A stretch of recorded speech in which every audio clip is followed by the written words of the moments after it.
Hey guys, welcome back to my new video. This is Ankit Maich. तो आज हम फसाई के बारे में पढ़ने वाले हैं और ये क्लास आप रिवीजन के तौर पर ले सकते हो क्योंकि अब तक आपने अपना सिलेबस तो कवर कर ही लिया होगा। और ये जो है मैंने कुछ अपने हैंड रिटन नोट्स हैं, तो ये मैंने खुद से बनाए हुए हैं। कुछ विकीपीडिया से हैं, कुछ गूगल से हैं, कुछ यूट्यूब से भी कंटेंट लिया है, कुछ बुक से है। तो सारा कुछ मिला करके, और ये हिंदी में लिखा हुआ है। सबसे बड़ी बात ये, क्योंकि फसाई से रिलेटेड जितना भी जो कंटेंट अक्सर आपको मिलता है वो इंग्लिश में होता है। तो इससे जो हिंदी मीडियम वाले बच्चे हैं उनको थोड़ी सी जो परेशानी होती है, तो ये हिंदी में है। सबसे बड़ी बात तो ये है। और आप इसे रिवीजन के तौर पर देख सकते हो। और जो जितना भी मतलब फसाई से रिलेटेड जो कंटेंट है वो एक ही क्लास में देने की मैं कोशिश करूँगा। तो चलिए शुरू करते हैं। तो सबसे पहली बात कि फसाई की उत्पत्ति, तो यहाँ से ही क्वेश्चन आया था लास्ट ईयर कि जो फसाई की उत्पत्ति है वो एफएसएस एक्ट से हुई है या फिर एफएसएस एक्ट की उत्पत्ति फसाई से हुई है। इस टाइप का कुछ क्वेश्चन था। तो चलिए हम शुरू करते हैं कि फसाई की उत्पत्ति कैसे होती है। तो आपकी जो फसाई की उत्पत्ति है वो एफएसएस एक्ट 2006 से हुई है, जो कि 2 अगस्त 2006 को लागू हुआ था। और फसाई की जो स्थापना है वो 2008 में होती है। 2008 में 5 सितंबर 2008 को इसकी स्थापना होती है और लागू ये 2011 में होता है। ये चीज़ आपको ध्यान में रखनी है।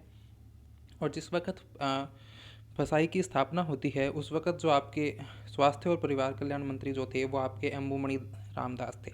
ठीक है। तो जो फसाई की जो स्थापना है वो अंबुमणि रामदास द्वारा की गई है, क्योंकि जो फसाई है वो स्वास्थ्य और परिवार कल्याण मंत्रालय के अंडर में आता है।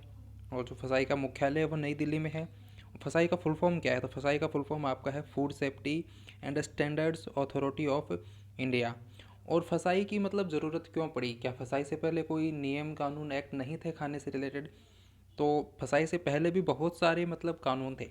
तो वो कानून क्या थे कि हर एक चीज़ के बारे में अलग अलग कानून थे। जैसे कोई मिलावट से रिलेटेड अलग कानून था, अलग नियम था। तेल की पैकेजिंग से रिलेटेड अलग कोई लो था। फल फूल के लिए अलग से कुछ था। तो उन सभी को मिला करके एक ही एक्ट बना दिया गया, एक ही अथॉरिटी बना दी गई, जिसे आप क्या बोलते हो? फसाई बोलते हो। तो फसाई जो है वो 9 लॉज का मिश्रण है। और ये जब फसाई का जब मतलब स्थापना हुई उस ये 8 साइंटिफिक पैनल इसमें थे। तो कौन कौन से जो 9 लॉज मिला करके आपका जो फसाई का निर्माण हुआ वो देखिए। एक तो पहला तो है वनस्पति तेल उत्पाद नियंत्रण आदेश 1947। ये इंपॉर्टेंट है, एग्जाम में पूछे जा सकते हैं। ये इनकी डेट पूछी जा सकती है। दूसरा आपका है खाद्य अपमिश्रण निवारण अधिनियम 1954। तो इसको थोड़ी सी याद करने की मैंने एक ट्रिक सी बनाई है कि मिलावट के बाद 5-4 का अंतर होता है। अक्सर हमें बोलते हैं ना कि मिलावट हो गई है, मिलावट के बाद कुछ ज़्यादा अंतर नहीं आया, 5-4 का अंतर है, सिर्फ ऐसा हम बोलते हैं ना। तो 5-4 से क्या हो जाएगा? 54 हो जाएगा। तो खाद्य अपमिश्रण निवारण अधिनियम 1954। अपमिश्रण का मतलब होता है मिलावट। तो मिलावट से आप कनेक्ट कर लोगे 5-4 यानी 54 यानी 1954। तो खाद्य अपमिश्रण निवारण अधिनियम 1954 में लागू हुआ। इसके अलावा अगर हम बात करें फल उत्पाद आदेश की, तो ये 1955 में आता है। तो इसको याद करने का क्या तरीका है? इसमें वर्ड है फल। तो फल से आप क्या याद रखोगे कि मतलब दिन में आपको 5-5 फल खाने हैं। अगर डेली आप 5-5 फल खाओगे तो आपके मतलब बीमारी तो एकदम से नज़दीक ही नहीं आएगी। ऐसे याद कर लो। तो 5-5 से हो जाएगा 55। और क्या खाने चाहिए? 5-5 फल खाने चाहिए। तो फल उत्पाद आदेश 1955 हो जाएगा। मांस खाद्य उत्पाद आदेश 1973 है। खाद्य योग्य तेल पैकेजिंग आदेश 1988। तो इसमें मतलब ये जो मेन है पैकेजिंग, इसमें एक मेन वर्ड है पैकेजिंग, खाद्य योग्य तेल पैकेजिंग। तो पैकेजिंग में मतलब पैक पैक करना किसी चीज़ को। पैक एक आपके जो ऐप्स होते हैं उन्हें भी पैक ही बोलते हैं। तो आजकल जो है 6 पैक से काम नहीं चलेगा। कितने पैक होने चाहिए? 8 पैक होने चाहिए। 6 पैक से काम नहीं चलता है, आपके 8 पैक होने चाहिए। 8 पैक। तो पैक से मतलब हम पैकेजिंग की बात कर रहे हैं। और 8 से हो जाएगा 88। तो खाद्य योग्य तेल पैकेजिंग आदेश वो 1988 में आपका आता है। फिर है दूध और दूध उत्पाद आदेश 1992। तो इसको थोड़ा सा मतलब याद करने का हिंट ऐसे देख सकते हो, गाय दूध ना दो। ये लाइन याद रखो, गाय दूध ना दो। तो दूध से रिलेटेड है। तो गाय दूध ना दो से हो जाएगा 92। 92 यानी 92, 1992। सारे हैं तो 1900 में ही, तो 19 तो कॉमन ही है ना। तो दूध और दूध उत्पाद आदेश 1992 में आपका होता है। शोधक्षम अरक तेल सहित भोज्य एवं खाद्य आटा नियंत्रण, ये 1967 में। तो यहाँ पर मेन वर्ड क्या है? आटा है। तो आटा साटा, साटा ते साता। तो 7-6-7 ऐसे आप याद कर सकते हो। आटा से आपका क्या वर्ड आ जाएगा? 6-7 आ जाएगा। आटा साटा, साटा यानी साता, साता 6-7। तो आपके पास 67 आ जाएगा। तो शोध क्षम अरक तेल सहित भोज्य एवं खाद्य आटा नियंत्रण 1967 में है। ठीक है। इसके अलावा अगर हम बात करें, चूँकि फसाई जो है वो स्वास्थ्य और परिवार कल्याण मंत्रालय के अधीन है, तो ये भी हमें पूछा जा सकता है कि स्वास्थ्य और परिवार कल्याण मंत्री कौन है, तो वो आपके मनसुख मांडविया जी हैं वर्तमान में।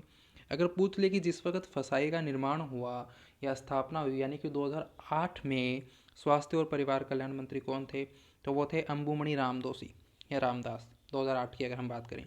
और वर्तमान में स्वास्थ्य सचिव कौन है, तो वह है राजेश भूषण। ठीक है, देखिए हैंड रिटन नोट्स हैं, तो आपको मतलब एक याद करने में कोई दिक्कत नहीं होगी। इसके अलावा अगर हम बात करें कि अगर आप कोई भी फूड बिजनेस कर रहे हो तो उसके लिए लाइसेंस अनिवार्य है। चाहे आप छोटे से छोटा फूड बिजनेस कर रहे हो, फूड से रिलेटेड अगर कोई बिजनेस कर रहे हो आप, भले ही आप रेहड़ी भी लगा रहे हो, तो आपके पास जो लाइसेंस होना है वो अनिवार्य है। ठीक है, ये क्वेश्चन भी लास्ट ईयर आया था। तो फसाई खाद्य व्यवसाय की प्रकृति और टर्नओवर के आधार पर 3 प्रकार के लाइसेंस जारी करता है। पहला है पंजीकरण यानी रजिस्ट्रेशन, दूसरा है स्टेट लाइसेंस, थर्ड है आपका सेंट्रल लाइसेंस। तो जो पहला जो पंजीकरण होता है, इसमें जो स्मॉल फूड बिजनेस आते हैं जिनका जो टर्नओवर है वो 12 लाख से कम है, और जिनका टर्नओवर 12 लाख से 20 करोड़ के बीच में है, जैसे कि होटल वगैरह हो गए, तो वो उनको आपका मिलता है स्टेट लाइसेंस। और जो सेंट्रल लाइसेंस में आते हैं वो होते हैं जिनका टर्नओवर 20 करोड़ से अधिक होता है, जैसे कि 5 स्टार या 7 स्टार आपके होटल हो गए। ठीक है, एक पॉइंट है कि राष्ट्रीय पोषण संस्थान कहाँ है, तो वो आपका हैदराबाद में है। फसाई के अध्यक्ष कौन है, अध्यक्ष की बात करें तो राजेश भूषण है, और सीईओ की बात करें तो अरुण सिंघल है। ये दोनों ही आपको ध्यान में रखने हैं। फसाई के अध्यक्ष राजेश भूषण है, फसाई के सीईओ अरुण सिंघल हैं, ये दोनों चीज़ आपको ध्यान में रखनी है। फिर हम बात करें स्ट्रक्चर ऑफ फसाई की, कि तो आपके स्ट्रक्चर में देख लो, एक तो अध्यक्ष हैं, एक तरफ सीईओ हैं।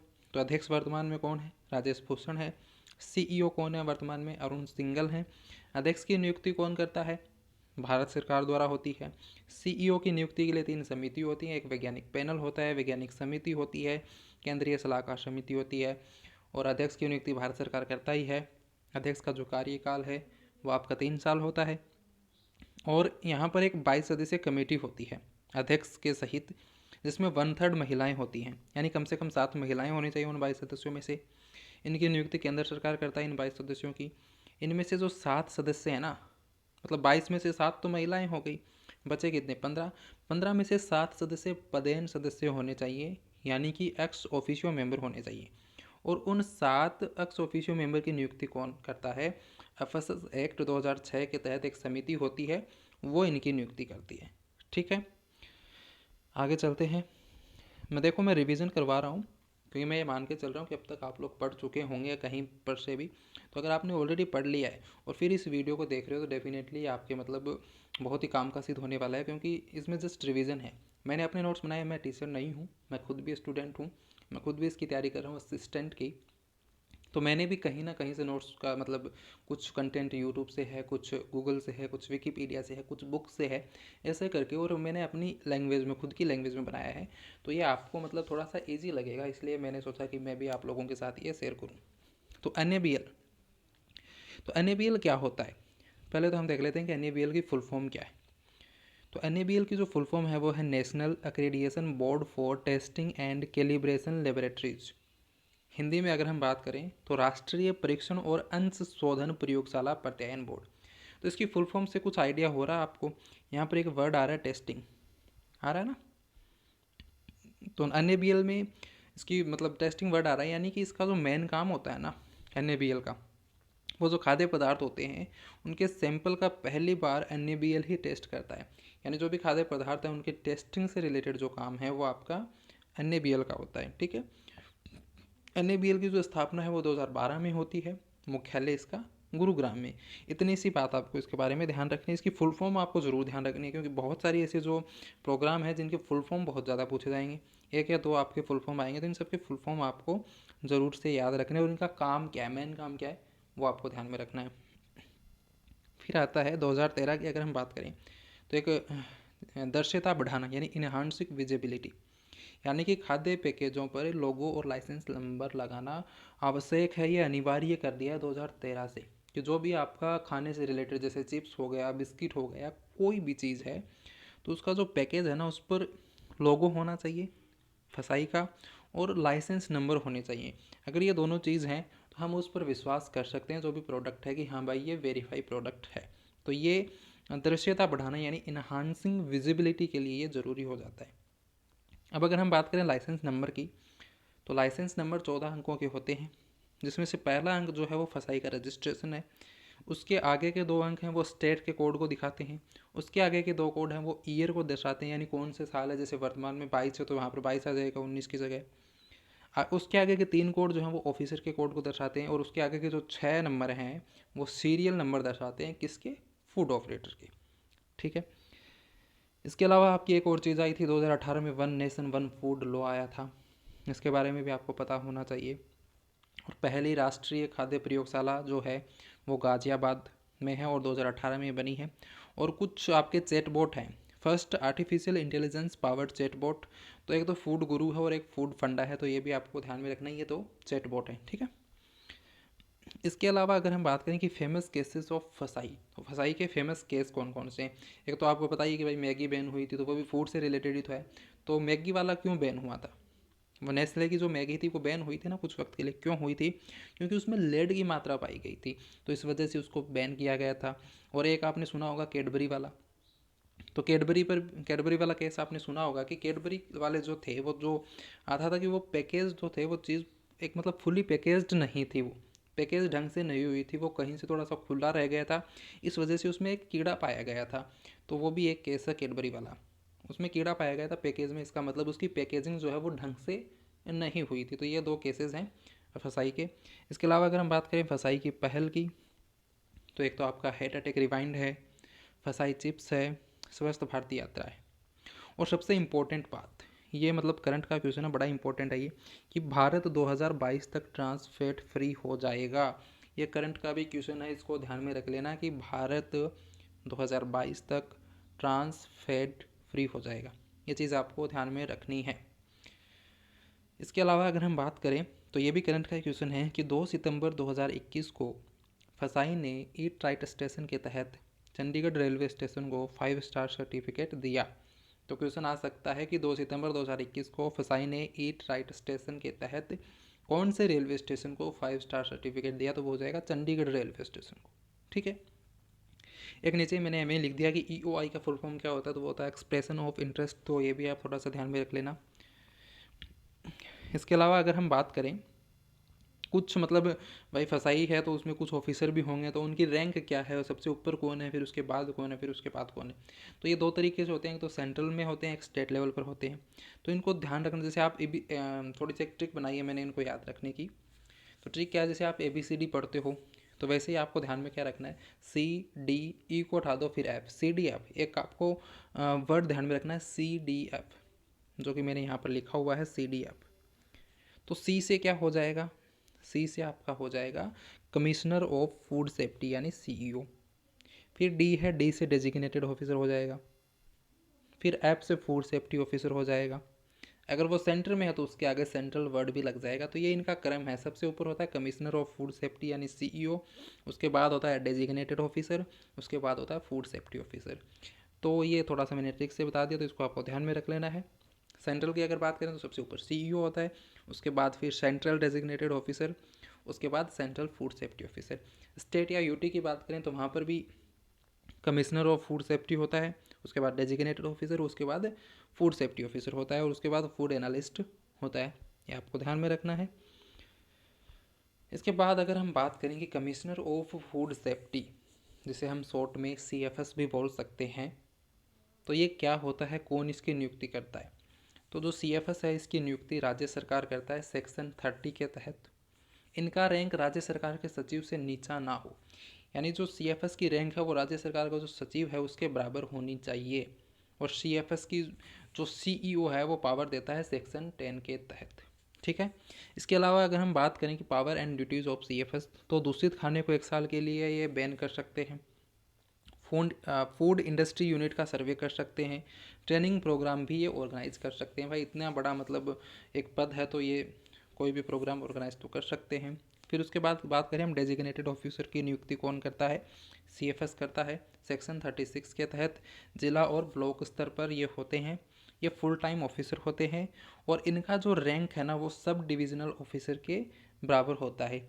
और एक ज़िले में कम से कम एक डीईओ मतलब एक डीओ यानी कि डेजिग्नेटेड ऑफिसर होना चाहिए, और एक से अधिक भी हो सकता है लेकिन एक तो होना ही चाहिए। ठीक है, फिर हम बात करें ड्यूटीज़ ऑफ डीओ की।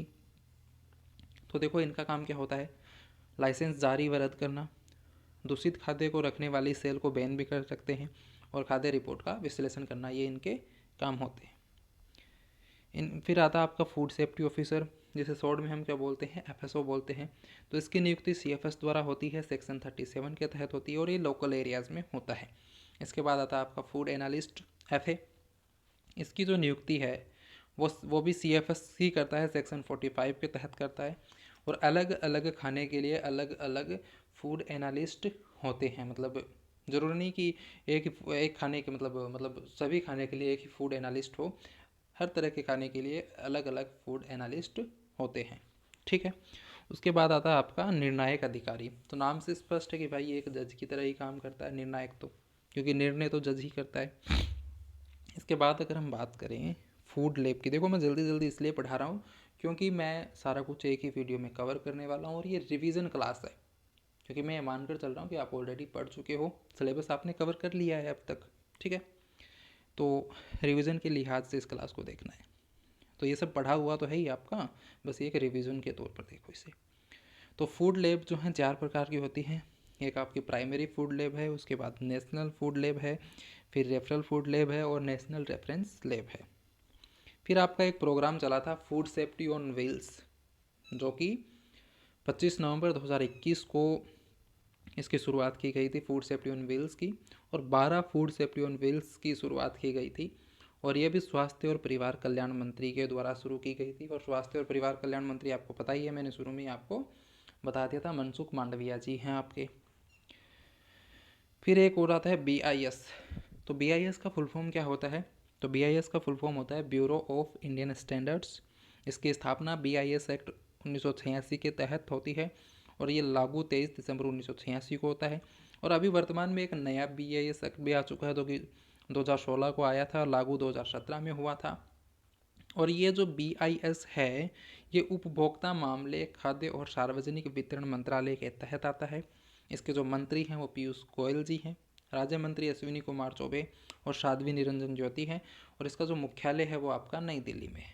ठीक है, उसके बाद बात कर लेते हैं हम फूड फोर्टिफाइड। तो फूड फोर्टिफाइड होता क्या है, जो भी आपका खाना होता है उसमें कुछ पोषण तत्वों को मिलाना, उसको बोलते हैं फूड फोर्टिफाइड। और वो कितनी मात्रा में मिलाना ये सब फिक्स होता है। और फूड फोर्टिफाइड का लोगो आपका होता है +F। ठीक है, और फूड फोर्टिफाइड की टैगलाइन क्या है, संपूर्ण पोषण स्वस्थ जीवन। और फोर्टिफिकेशन का मतलब होता है पोषण तत्वों को मिलाना, और ये लागू 2018 से हुआ है।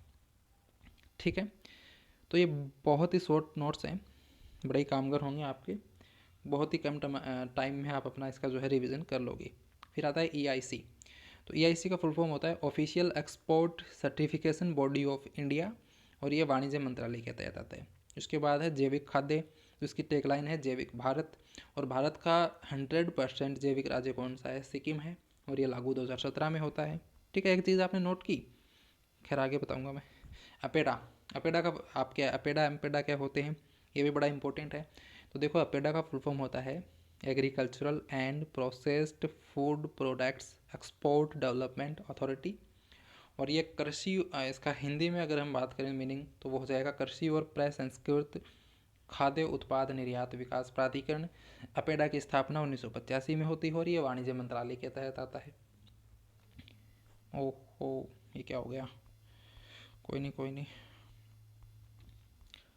जो भाई एम्पेडा एम्पेडा एम्पेडा एम्पेडा एम्पेडा। फिर अपेडा हमने देख लिया, एम्पेडा क्या होगा, तो देखो एम्पेडा का फुल फॉर्म हो जाएगा marine products export development authority. Hindi में अगर इसकी बात करें तो वो हो जाएगा समुद्र उत्पाद निर्यात विकास प्राधिकरण। देखो इनके फुल फॉर्म बड़ा इंपॉर्टेंट है, जो भी मैंने आप तक पढ़ाया है ना, उनके फुल फॉर्म आपको ज़रूर से ध्यान रखने हैं, 2 से 3 क्वेश्चन आपके वहाँ से आने वाले हैं।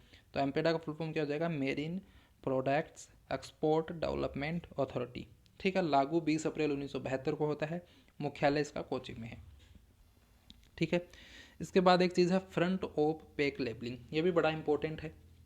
तो तो इसमें होगा क्या कि जो भी आपका high fat, high sugar, high salt वाले जो खाद्य पदार्थ हैं उनके पैकेज पर फ्रंट पर लाल रंग से लिखा मिलेगा। यानी कि अगर मतलब जैसे आप कोई चिप्स ले रहे हो, कोई बिस्किट ले रहे हो, तो अगर उसमें फैट की कितनी मात्रा है, शुगर की कितनी मात्रा है, सोल्ट की कितनी मात्रा है, वो उस पैकेज के फ्रंट पर लाल रंग की एक पट्टी होगी, उस पर लिखा हुआ होगा कि इसमें इतना सोल्ट है, इतना शुगर है, इतना इसमें फैट है। तो फिर आप अपनी स्वास्थ्य के हिसाब से उसको ले सकते हो कि आपके लिए वो सही है या नहीं है। तो वो एक तरीके से आपको अलर्ट कर देगा, वहाँ पर लिखा होगा। तो इसलिए ये आपके फ्रंट ऑफ पैक लेबलिंग चलाया गया है। इसके बाद आता है एगमार्क। तो एगमार्क का फुल फॉर्म क्या होता है? Agricultural marketing. 227 वस्तुओं पर ये लागू है। और ये लागू कौन सी वस्तुओं पर होता है? कृषि उत्पाद अधिनियम 1937 के तहत तो ये लागू हुआ है। और लागू कौन सी चीज़ों पर होता है? जो कृषि से रिलेटेड जो उत्पाद है ना, उन पर एगमार्क लागू होता है। और ये लागू कौन से अधिनियम के तहत हुआ? कृषि उत्पाद अधिनियम 1937 के तहत ये लागू हुआ। और फिर इसमें संशोधन 1986 में हुआ। और एगमार्क का जो विभाग है वो है निदेशालय विपणन और निरीक्षण, जो कि भारत सरकार के अंडर में है। और उद्देश्य इसका होता है गुणवत्ता जांचना और मिलावट रोकथाम। और इसका जो लैब है वो नागपुर महाराष्ट्र में है। वाह। तो अब यहाँ से भी लास्ट ईयर क्वेश्चन आया था बुक से रिलेटेड। जो बुक्स हैं वो मेन 4 हैं, लेकिन मैं आपको 5 बुक पढ़ाने वाला हूँ। फसाई से रिलेटेड बुक है। तो पहली बुक है पिंक बुक। तो पिंक बुक जो है वो घरों के किचन के बारे में बताता है, घरों के किचन के बारे में बताता है। तो इसको याद करने की थोड़ी सी मैं ट्रिक बता देता हूँ। जैसे आप बोलते हैं ना पिंक होम, तो पिंक से पिंक बुक, होम से मतलब घर के किचन के बारे में। घर के किचन के बारे में क्या बताता है कि घर के किचन की साफ़ सफाई आपको कैसे रखनी है, फ्रिज में चीज़ों को कैसे रखना है, किस मतलब साइड में कौन सी चीज़ रखनी है फ्रिज में, और कौन सी चीज़ को कितने टेम्परेचर पर रखना है। ये सब चीज़ें हैं, इन सब से रिलेटेड जो जानकारी है वो आपकी पिंक बुक में है। और इसमें कैरेक्टर भी हैं, एक तो मिस और मास्टर सेहत हैं, और डॉक्टर सारा हैं। ये इस बुक में कैरेक्टर है। और ये 9 भागों में विभाजित किताब है। Orange book I think last year I थी। तो ऑरेंज बुक में ये बताता है वर्क प्लेस के बारे में, कि जहाँ आप काम करते हो वहाँ पर भी तो आप खाना तो खाते हो ना, तो वहाँ क्या क्या आपको सहूलियत बरतनी है, किन की चीज़ों का ध्यान रखना है, वो ऑरेंज बुक में है। तो इसको याद करना थोड़ा सा ऐसे मतलब याद रख लो कि काम की रेंज, तो काम से हो जाएगा आपका वर्क प्लेस, और रेंज से ऑरेंज। ठीक है, 3 भागों में विभाजित बुक है ये। उसके बाद आती है येलो बुक। तो येलो बुक जो है वो यंग एज चाइल्ड है। तो इसको याद करने में कोई दिक्कत होगी नहीं, कि वाई से येलो शुरू हो रहा है और वाई से यंग स्टार्ट हो रहा है, तो वाई वाई दोनों कनेक्ट हो जाएंगे। तो yellow book young age child के लिए हो जाएगी। ट्रिक क्या हो जाएगी? येलो यंग हो ही गई आपकी। और इसमें क्या है? टूल्स दिए हुए हैं, किसके लिए? पेरेंट्स के लिए, टीचर्स के लिए और स्टूडेंट्स के लिए, कि आपको खाते वक्त क्या क्या ध्यान रखना है, कौन कौन सी चीज़ें आपको ध्यान में रखनी है। और ये बुक जो है वो 3 भागों में विभाजित है, level first, level second, level third. तो लेवल फर्स्ट में जो 4 से 7 साल के बच्चे हैं उनके बारे में बताया गया है। लेवल सेकंड में 8 से 12 साल के बच्चे हैं उनके बारे में बताया गया है। लेवल थर्ड में 13 से 17 साल के बच्चों के बारे में बताया गया है। चौथी आपकी बुक है डार्ट बुक। तो डार्ट का फुल फॉर्म हो जाएगा detect adulteration with rapid test. यानी कोई अडल्ट्रेशन का मतलब होता है मिलावट। तो किसी चीज़ में मिलावट की जांच करना, वो भी बहुत ही मतलब फास्टली। और मोर देन 50 टेस्ट इसमें दिए हुए हैं। मतलब इसमें ये 50 टेस्ट इस तरीके से दिए हुए हैं कि आप किसी भी खाने में मिलावट की जांच घर पर ही कर सकते हो। बहुत बार आप देखते हो ना कि कई कुछ बोलते हैं ना, मतलब घी में अगर ये चीज़ मिलाओगे तो उसका अगर रंग चेंज हो गया, इसका मतलब उसमें मिलावट है, अगर कलर चेंज नहीं हुआ तो उसमें मिलावट नहीं है। ऐसे ऐसे जो टेस्ट होते हैं ना, उस तरीके के 50 टेस्ट हैं, जो कि बहुत ही जल्दी आप घर पर भी कर सकते हो। 5वीं बुक पर्पल बुक होती है। पर्पल बुक में क्या है? Diets for common medical conditions.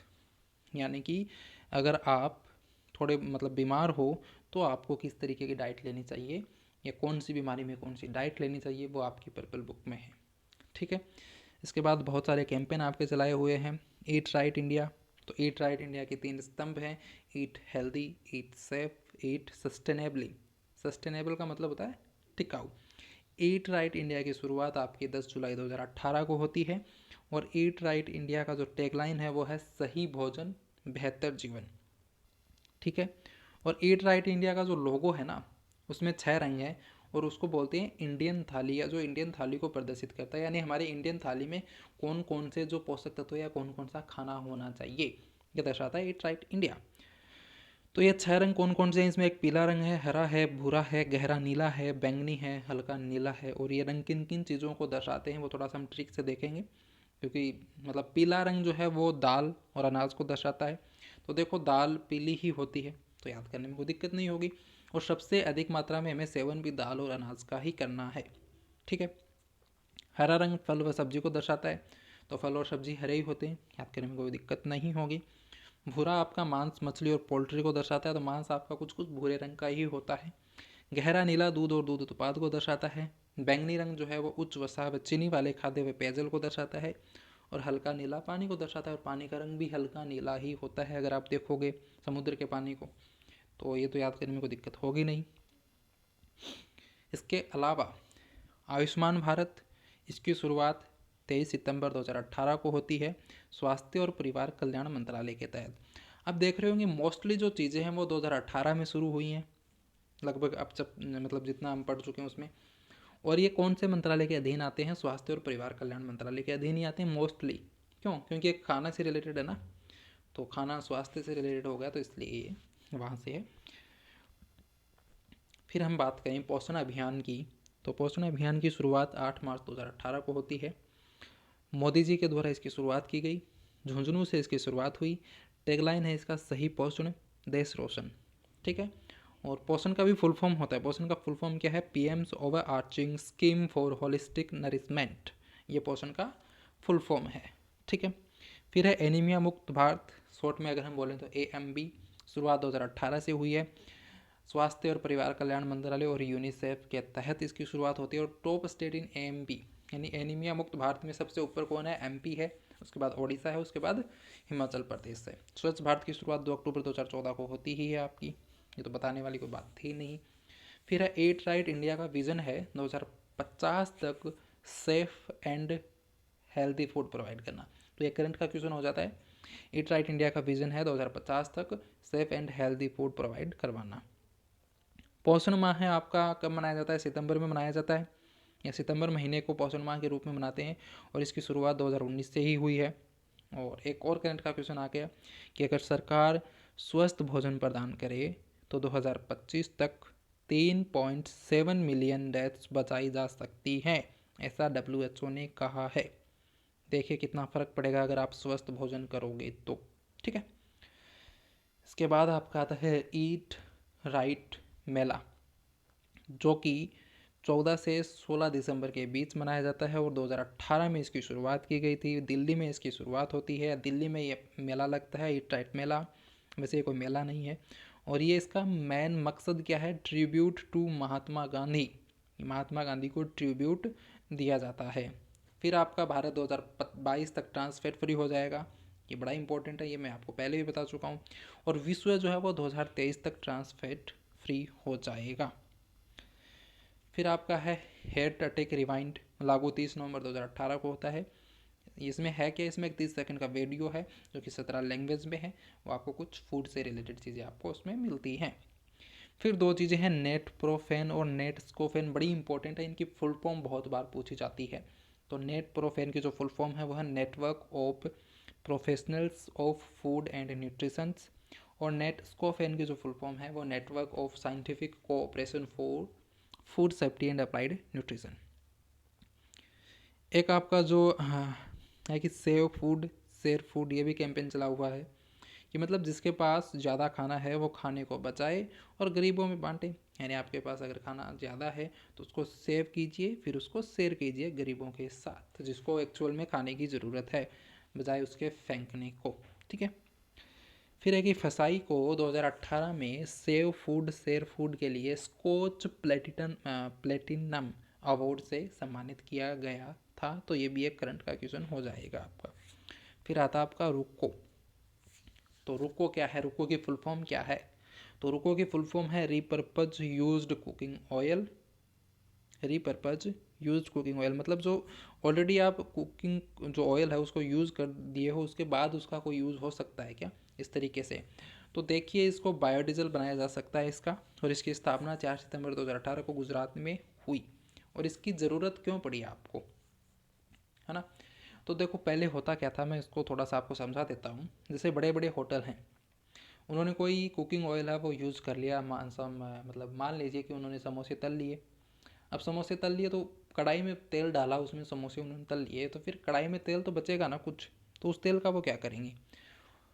उस तेल का क्या करते थे, जो आपके रोड साइड में जो रेहड़ी वगैरह लगती हैं उनको वो दे देते थे कम दामों में, मतलब सस्ता। अगर उनको तेल मिल रहा है रोड साइड वालों को, तो वो उसको ले लेते थे, फिर उसमें आपको फिर वो पकौड़े तल के दे देते थे। तो इससे क्या आपके जो स्वास्थ्य को नुकसान हो सकता था। तो इसलिए सरकार ने क्या सोचा कि जो ऑलरेडी यूज्ड कुकिंग ऑयल है उसका हम मतलब रिसाइकिल करके वो बायोडीजल बनाया जाता है, और यह 2018 में इसकी शुरुआत हुई थी। फिर है एक फूड सेफ्टी कनेक्ट।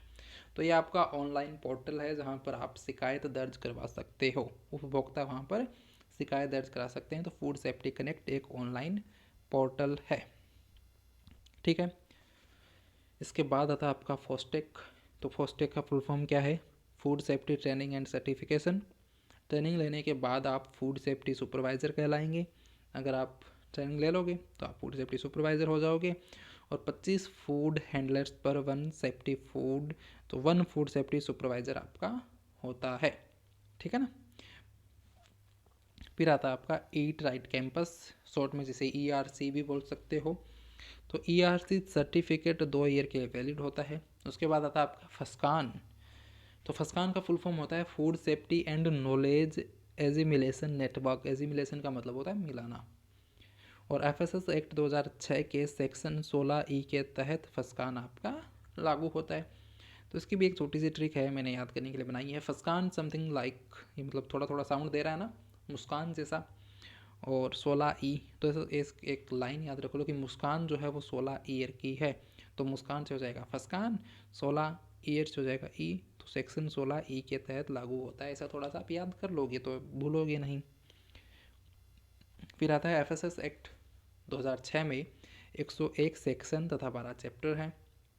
देखिए ये जो मैं पढ़ा रहा हूँ वो असिस्टेंट के लिए बता रहा हूँ, और असिस्टेंट में आपका सिलेबस जो है उसके हिसाब से ये मैं सब करवा रहा हूँ, ठीक है। तो उसमें असिस्टेंट वाले में FSS एक्ट 2006 के बारे में कोई डिटेल से कुछ ज़्यादा पूछ नहीं रखा है, तो इसलिए इसको हम नहीं पढ़ रहे हैं। उसमें जितना पूछा हुआ है उतना ही हम पढ़ रहे हैं। फिर आता है आपका भोग। तो भोग का फुल फॉर्म क्या होता है? Blissful hygienic offering to God, यानी भगवान को आनंदमय स्वच्छ भेंट। भोग सर्टिफिकेट की 2 ईयर की वैलिडिटी है, क्योंकि मतलब इसका उद्देश्य क्या है, क्योंकि हम भगवान को जो भोग लगाते हैं वो हम कितना मतलब एकदम से स्वच्छ होता है, कितना साफ़ सुथरा बर्तन में उसको डाल करके, और कितना ही मतलब इसको तहजीब से एकदम से आराम से उसको बना के फिर हम भोग लगाते हैं। तो अगर हम खुद भी वैसा खाने लग जाएंगे, उतना ही स्वस्थ अगर हम खाना खाने लग जाएंगे, तो क्या ही बात होगी फिर, तो है ना। यहाँ से भी लास्ट ईयर क्वेश्चन आया था कि फूड सेफ्टी डिस्प्ले बोर्ड से भी क्वेश्चन आया था। तो आप देखो, बैंगनी अगर कलर है तो वो दर्शाता है रेस्टोरेंट और स्ट्रीट फूड को। याद कैसे रखोगे कि रेस्टोरेंट व स्ट्रीट फूड पर क्या है? बैंगन मिलते हैं, ऐसा याद रख लो। हरा फल और सब्जियों को दर्शाता ही है, क्योंकि हरी सब्जियां होती हैं, तो कनेक्ट कर ही लोगे। लाल जो है वो मांस को दर्शाता है, तो ये भी आप कनेक्ट कर लोगे। नीला जो है वो दूध को दर्शाता है। ग्रे रंग जो है वो रिटेल स्टोर को दर्शाता है। भूरा रंग जो है वो शराब की दुकान को दर्शाता है। नेवी ब्लू जो है वो परिवहन तथा वितरण को दर्शाता है। तो इसको आप ऐसे याद रख लो, नेवी जो होता है जहाज़ होता है, नेवी का जहाज़ होता है, और जहाज़ परिवहन के काम आता है। तो नेवी ब्लू कलर परिवहन तथा वितरण से रिलेटेड हो गया। फिरोजा कलर उत्पादन से रिलेटेड हो जाएगा। पीला जो है वो स्टोरेज और भंडारण से रिलेटेड हो जाएगा। तो पीला लड्डू होता है, भंडारे में मिलता है, तो पीला और भंडारण ऐसे कनेक्ट कर लो।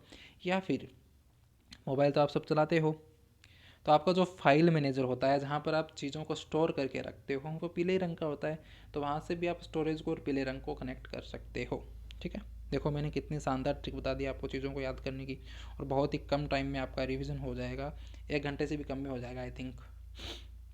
फिर आता है आपका फूड सेफ्टी ऑडिट।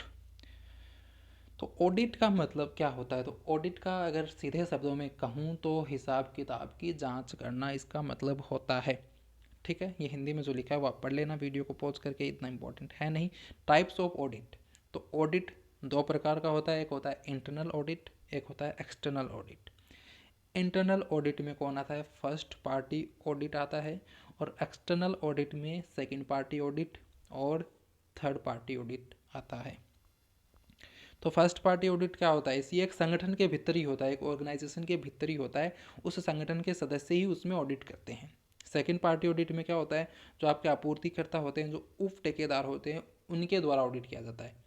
और थर्ड पार्टी ऑडिट जो कि सबसे इंपॉर्टेंट है, तो थर्ड पार्टी ऑडिट में कोई एक तीसरा स्वतंत्र निकाय होता है जो कि प्राइवेट भी हो सकता है, वो ऑडिट करता है। ऑडिट का मतलब मैंने आपको बता ही दिया, हिसाब किताब का जांच करना। और थर्ड पार्टी ऑडिट के यूज़ के कारण क्या है, एक तो ग्राहकों की आवश्यकताओं को पूरा करना, उनकी प्रतिस्पर्धी स्थिति में सुधार, प्रमाण पत्र के रूप में मान्यता। और ऑडिट में भाग लेने वाले कुछ एलिमेंट्स हैं, तो एक तो होता है ऑडिट टीम, तो जिसके द्वारा ऑडिट किया जाता है उसे ऑडिट टीम बोलते हैं, जिसके द्वारा किया जाता है।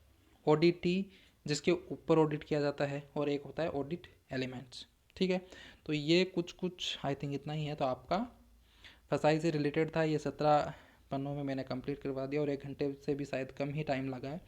तो ऑलरेडी आप अगर पढ़ चुके हो और आपको रिवीजन की ज़रूरत है, और जस्ट एग्ज़ाम से पहले अगर आप इस वीडियो को देख लेते हो तो डेफिनेटली आपके लिए हेल्पफुल होगा।